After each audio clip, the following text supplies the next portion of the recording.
Hi, I'm David Traversi, and this is part of our series called How to Grow Your Business. We're talking about, in general, your plan. And the episode today focuses on the illusion of the great idea versus the executable good idea. Finding the great idea is like hitting the lottery. I can't tell you how many times people have shared with me their killer billion-dollar ideas. Some were interesting and most were not. And they usually follow it with something like, hey, cut me in for a big piece of the company if you do something with this. Well, first, let's address the elusive and usually illusory great idea. Sure, there have been some, Uber, Airbnb, Amazon, Facebook, to name a few. What are the common characteristics of these great ideas? Well, they addressed a clear unmet need in the market. In other words, they were in a demand pull as opposed to a supply push environment. The demand was massive. They had a business model that allowed for rapid growth and expansion. They were highly scalable. They happened to enter the market at a highly opportune time, riding technological, demographic, or social trends. They had massive disruptive potential, challenging established industries or creating entirely new types of a business. They benefited from network effects. As the network grew, the value increased for all users.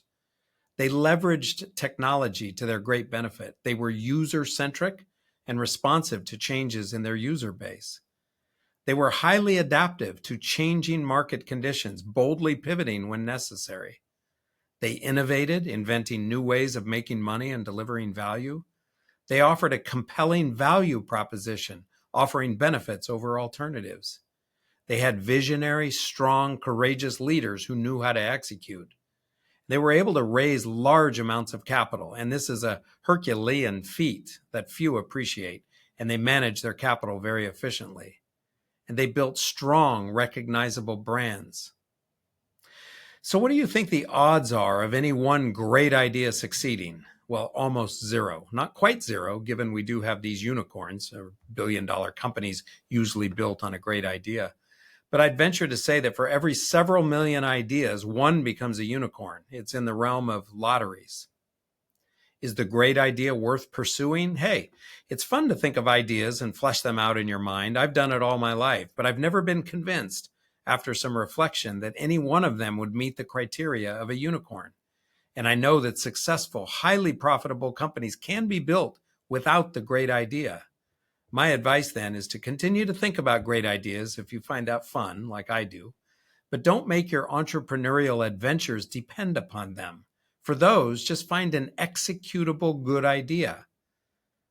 Pursue and execute well the good idea. I've heard some entrepreneurs say, I look for the idea that everyone hates, and that means I have something valuable and I should pursue it. Well, I agree with this up to a point, and that point is where research begins suggesting that everyone hates the idea for a good reason. So be a pioneer and be bold, but do your research. This will help you pull the executable good idea out of the pile of just plain good ideas. Thank you, and look for future episodes of How to Grow Your Business.